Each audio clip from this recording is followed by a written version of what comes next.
My name is Randy Webb. I'm the Executive Director of the Stagner Sales Excellence Institute here at the University of Houston, and I'm also a professor that teaches here.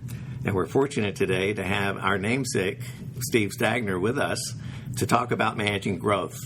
Mattress Firm is a wonderful example of how you can take a business that is a pretty regional business and then expand it and become national. So, Steve, thanks for being with us. If you could, why don't you tell us a little bit about your background? Oh, certainly. Well, first, thank you, Randy, for having me. I'm always honored to be part of the program because I believe in it so much, as you know. So, as far as my background goes, I started off as a manufacturer's rep working in the mattress industry, and I had prior to that a slight training and sales background working for Brian Tracy, and I met the three founding fathers of Mattress Firm, Paul, Harry, and Steve. And I had always had a written goal that I wanted to open up and run my own business. I just didn't know what that business was. And when I met those guys, they were one of my accounts. And when I met them, I decided that this was a great business opportunity. It's a product that everyone needs. It's a growing category. And so I put together a business plan, and which actually took a couple of years, and put that together and partnered up with a gentleman named Darren Lewin, and we went and presented the plan, and off we go. We started up a small franchise in Atlanta with $1,300 and opened up with one store. And I guess the short story there is we grew it to 50 stores and sold it back to the franchisor. And from there, the franchisor was backed by a private equity firm, which was a great next step for us. And Mattress Firm had a collective 200 stores, and we took it to the first company that broke over 1,000 stores. We took the company public. We ended up taking it over to today at 3,500 stores, or about $3.5 billion. We're border to border, coast to coast. We're in 49 states. We have over 10,000 employees, and we recently just sold the company for $3.8 billion to Steinhoff, which is a furniture and logistics company out of South Africa. So it's been an interesting ride. I can remember when I first met you, you were talking about the objective being coast to coast, and the first specialty retailer to be able to accomplish that. How did you arrive at that objective? Well, the first truth was this was a category that had no national player. And if you think about all the other categories in retail, from pets to linens to other fast food, there seems to be national players everywhere. And it just felt like to me that there was an opportunity because the industry was highly fragmented. There was basically a lot of first-generation retailers that would open up in a market and basically stay in their market. And so you can just imagine America, where there was specialty stores in almost every metropolitan area in the U.S., but no one had really put together a national chain, and there was a couple regional players, but primarily outside of those two or three, everyone was local. So it was an opportunity to roll up the industry. And so one of the things that that we've always been trying to sell to the people that come to work for us is we're building something bigger than ourselves. It's about doing something that you'll look back on over time and say you had a little chapter or verse in that story of birthing a national chain. Like, how exciting would it have been, Randy, to be at Starbucks when they were that one store in Seattle, and then you get to this place today when you look and you're in Hong Kong and you see a Starbucks or something. And so the idea is we wanted to go border to border, and so I thought that was a catchy way to capture our vision. And I don't think we're done. I think this is just that's a big part of our chapter. Okay, good. Our story. Well, having that as a vision to go coast to coast, how did that drive your growth strategies over the last few years? Yeah, so, strategically, we we knew a couple things about our strategy. I mean, we knew that we could grow two ways, organically and through acquisition. And we have an interesting model that delivers a very fast cash-on-cash payback of less than 1 year for a new store. So it's most opportunistic for us to open up organically and just to build out stores. The hard part is walking into a marketplace where there's an incumbent and that has a lot of locations. And so we used acquisition strategically to say, look, if we're going to take over this market, we could convert the stores over. We're in a category where the purchase cycle is every 8 to 10 years. Sure. So it's not like they're as loyal or addicted to the brand like Starbucks. Right. So we knew that we could go in and convert the stores over to our brand and then start to leverage the advertising across a broader spectrum.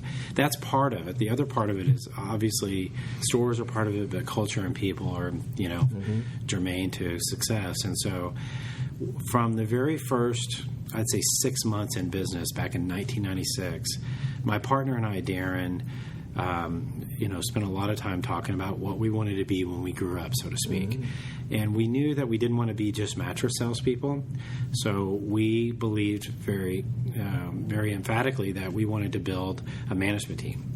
And in fact, we called our company, Randy, Elite Management Team, and that was our incorporated name, doing business as Mattress Firm. And what that meant to us was that we were focused on hiring and developing and putting in training and leadership so that we could one day run a national chain. And so, that changed the story about who we hired. It changed the story about why we hired. And it changed how we managed people. So as we started to develop the company, we focused on everything around how can we develop a management team that could take us there. And then along the way, we also hired some people that had come from other organizations that were national so that we could learn from them. So it was a combination of, economic, structure, which was the model that we had for organic and M&A work. And then, of course, just cultivating the culture and the people. When you made those acquisitions, in fact, the last two you made were pretty large, one on the East Coast and one on the West Coast, which got you coast to coast. Okay, when you made those acquisitions, how did you incorporate them into the Mattress Firm culture, and how did that fit into your growth strategy? Yeah, it's a great question. There's a lot of stats out there about when two organizations merge. Oftentimes, greater than half the time, it doesn't create more value because it's acquisitions are very tough. We've done about 27 of them, so we've brought in a lot. In the past 2 years, we've brought together 1,800 stores and 7 different acquisitions. 2 that you mentioned were both strategic. One on the West Coast with 311 stores, and then on the East Coast with 1,100 stores. That would be Sleep Train and Sleepy's. So we took slightly different approaches with both. And the first thing we did was Sleep Train. Sleep Train, I started that acquisition 5 years ago. Wow. I started inviting, I sent an invitation out to their CEO to come meet our team and bring his whole team. So he brought 11 executives over, and I matched them up with our peer 11 executives, and we spent 2 days, and my opening statement was, there's no question you can ask that we won't answer. Honestly and directly. And so we started cultivating the relationship years before. Wow. And then, we arm wrestled over price for a few years and finally came to a solution. And so the two cultures, have a lot of background. But ironically, it was still tough to integrate. And partially the reason is the Sleep Train organization was led by a gentleman, Dale Carlson, whom is a good friend of mine, and he's highly admired. And he was the founder of the company, and he's highly adored by everyone. And although we come in, They like us on that side of the country, but we're still not the touchy-feely, kind of more the big company that has come in. So what we did is we did some culture events where we got people together to redefine what our purpose, vision, and values are together. And that was very helpful in, kind of redirecting where we go. With Sleepy's, it was a much different organization. We took a different tact because that organization didn't have the matriarch that was there forever. So the founder had been gone for a few years, so we just basically did a bus tour, and we touched every person in every market all along the East and West Coast over kind of 8 tranches. Wow. And just tried to, sell them on, the change and the vision and the purpose and the values. We didn't go through the redefinition process. So we kind of treated both of them differently. Okay, you mentioned that part of your growth strategy was, and when you made those acquisitions, was changing the branding. So you would have one national brand as Mattress Firm. And I think you've just completed that. How has that gone? Has it accomplished what you thought at this point? And how difficult was it to make that happen? Well, the short answer is no, it hasn't accomplished what we've wanted at this point, but we're 2 months in.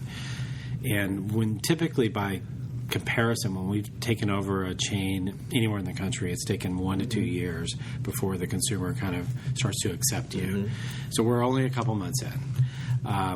But the premise, and it was a very tough decision because we had basically a pool of names of brands to choose from. Sure. And at the end of the day, Mattress Firm had 2,500 stores, and so to rebrand all of those would have been more expensive to go that direction. So long story short is we chose to go with the Mattress Firm name for the benefits of the following. One is, today with the internet, we're competing on an open platform of brand awareness across the whole country. Absolutely. There's a lot of 104 upstarts just starting up in a basement and basically getting national presence over the web immediately. So we know that we fundamentally needed one brand name. Right. Number 2, we spent $300 million in advertising nationally, but it's disparate across those 3 different brands. So someone in California is seeing a Sleep Train ad, someone in New York was seeing a Sleepy's ad, and someone in Texas is seeing a Mattress Firm ad. And the country is so transient today. People are moving back and forth and traveling back and forth that, you're not really leveraging, your single brand and who you are. So to me, regardless of which name we picked, there's a case for all of them. To me, it was about just choosing one, putting the real dollars behind it, getting consolidated efforts in all of our departments, training, marketing, communications, all under one umbrella. Because, we woke up, Randy, with, 2 years ago, 3 years ago, when you and I were talking, we had Mattress Firm, and then we woke up in the last 2 years with 3 different very large companies with 3 different sets of staff and departments and all that, and 3 different sets of systems and operations and processes. And you can just imagine the inefficiencies that creates. So the last year has been all about just letting go of old systems and legacy, systems and processes, and trying to get to one so that we can be more efficient. And so all of that has gone well. We've gotten through it on schedule, which we're happy with. Now that the art is just communicating to the consumer who we are. And I think that's just going to take money and time. Yeah, it usually does. Take both of those things. Yes. And usually a lot of money. Yeah, and a lot of money. I just left a presentation on our advertising, and it's expensive. Yeah, it is expensive. You mentioned that there's 104 or 5 upstarts now. Everybody's opening a mattress business online. And I guess the biggest would probably be Casper at this point. Sure. What are your all's plans to continue the growth and deal with that kind of cannibalism on your product?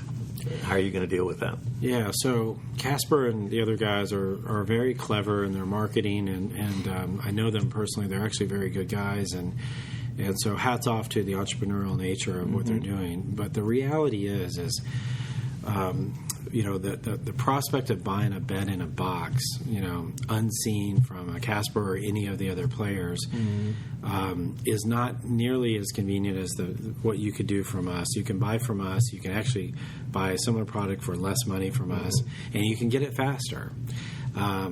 Now, you don't have to go into a store, but you can actually try it out, which is a good thing to do if you're going to sleep on it for 8 years. Sure. You might want to just at least spend 10 minutes checking it out, because it's a big process to change out a big item out of your bedroom.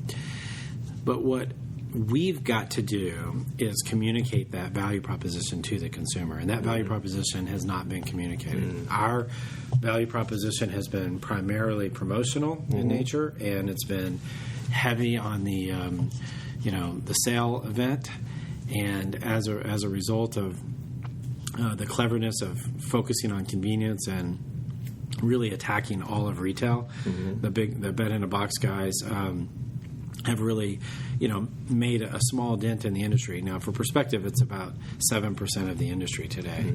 But the growth rate's been pretty high. It's been slowing. So our long-term view is that we sell already over $100 million in online today.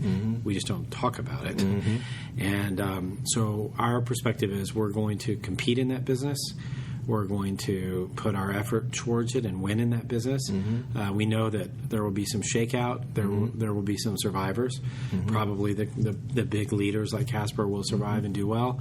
But we'll be a formidable player in that. But at the end of the day, the online space for a big ticket item that you touch and feel and need to experience will probably land between 10 and 20%, and so we'll need, which is significant. That's a significant part of the market, though. Significant part of the market, and our goal will be to grab our fair share, our fair 50% share of that, and then we'll continue on our march to our fair 50% share of the rest of the industry. There you go.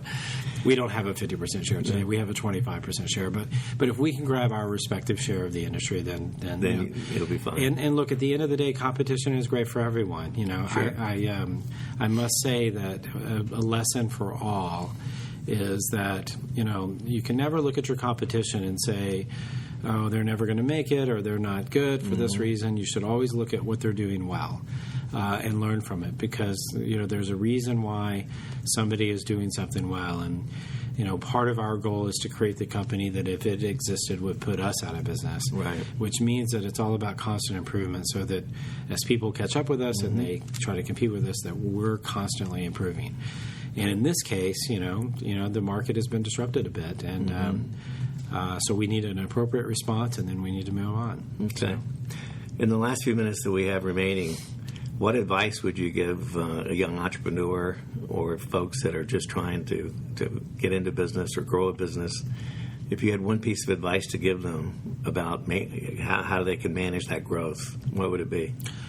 Well, the advice I would give is spend as much time as you can on your plan and your strategy, and do not forego that investment of time, not only up front before you sell your first widget, but on an ongoing basis, reevaluating that.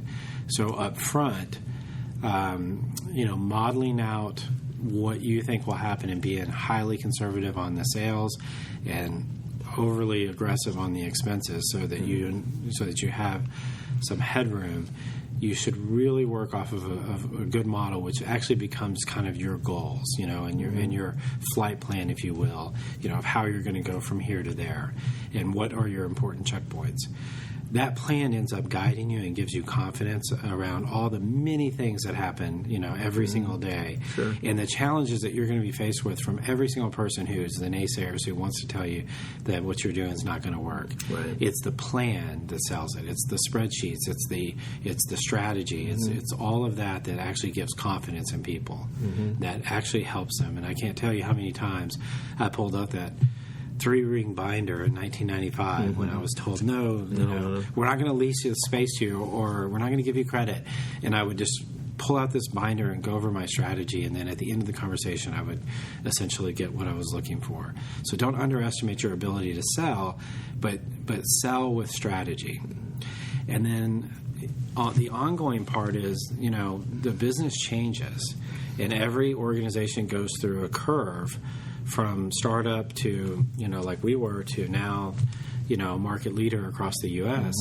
And there's always going to be someone, competing with you and changing. And that environment is constantly changing. The consumer's changing. The way people shop is changing. And so that revisiting of that strategy and asking yourself some important questions every year with your team is critical so that you don't get blind and, most importantly, you don't get complacent. And so it's the plan up front, and then it's reinventing the plan as you go. And, usually those tweaks aren't as dramatic as the upfront plan, but those fundamental shifts in direction. Yes, and the surprises. Yeah, are very, very critical. And so that would be, it's interesting, Randy. I've had a lot of people come to me and say, I want to start a Mattress Firm franchise. I mean, we're probably talking north of 50, maybe closer to 100. And I have told all of them, well, great, put together a plan and come see me. And less than 10 have. Wow. And of those 10, most of those ended up owning a business and being a franchise owner. The other 80 or 70 or whatever had a dream or a wish. Yeah. And they probably still have that dream or wish, but it's been 5, 10, 15 years, and they're still doing whatever they're doing without their wish. But if you don't put it down on paper, you're not serious. Exactly. Well, it also gives you guideposts to see how you're doing. Are you doing exactly what you thought you were going to be doing? Are you ahead? Are you behind? As part of that plan, how important is the people piece? Well, there's ingredients of every business, but the fundamental ingredients are people and money and time. And people is the one thing that you can take, Henry Ford had said it, you can take away all the cars, but you can't take my people, and he's dead on, because, as you go through all the changes, when 9/11 happened and, my company started to experience the first recession. That was the first, 96 to 2000 was fantastic, but 2001, when the planes hit the towers, the world got very nervous and people put off buying a mattress. Sure. So that was my first recession. In 2008, in the Great Recession, what I've learned over time is that adversity really reveals yourself to yourself. And the people, the investments that I made in people paid incredible dividends during those time frames, because not only did they stick with me, but together we worked on solving the problems as a team. And we were transparent, we were head down, we were focused, and we worked extra hard, and we protected each other, and we got through it all together. And I will tell you, if you have a mentality of it's all about me being the leader, and you don't take care of your people, they will leave you the very first time there's adversity. And that's what I mean about revealing itself. And so it's the little things that you do in life when it's small, but it's making sure you take the time to invest in everyone else that works for you, their career and their personal success. By listening to them, a lot of it's free. It's just listening to them. It's understanding what their goals are and then helping put them into position to achieve their goals if they are willing to put the effort forward. And so it's cultivating that culture that actually pays off the dividends, because there's no company, whether it be, what's the difference between, any organization, Gateway Computers versus Apple? Gateway makes a computer, Apple makes a computer. But why was Apple so much better? It was culture. It was just a unique, different culture. And so, it's not the computer. It's not the mattress. It's not the mattress store. It's not the airplanes. Southwest isn't different from Delta because of the 737s. It's not the product. It's the culture. And so, I think that you can accomplish so much if you get everyone rowing in the right direction, the same direction, and that they understand the vision. And that's why when we do these acquisitions, we spend our initial time on what our purpose, vision, and values are so that we get aligned on that, because everything else is just execution. Right. So money you can borrow. Time is an asset that just goes away every second. But people, that's what you have to invest in. Right. And that'll make the difference then. And that makes 100% the difference. Yeah. Well, Steve, thank you for being with us today. We appreciate your comments and also appreciate the success you've had with Mattress Firm. It's amazing when you think about going from $1,300 to a national chain with 3,500 stores.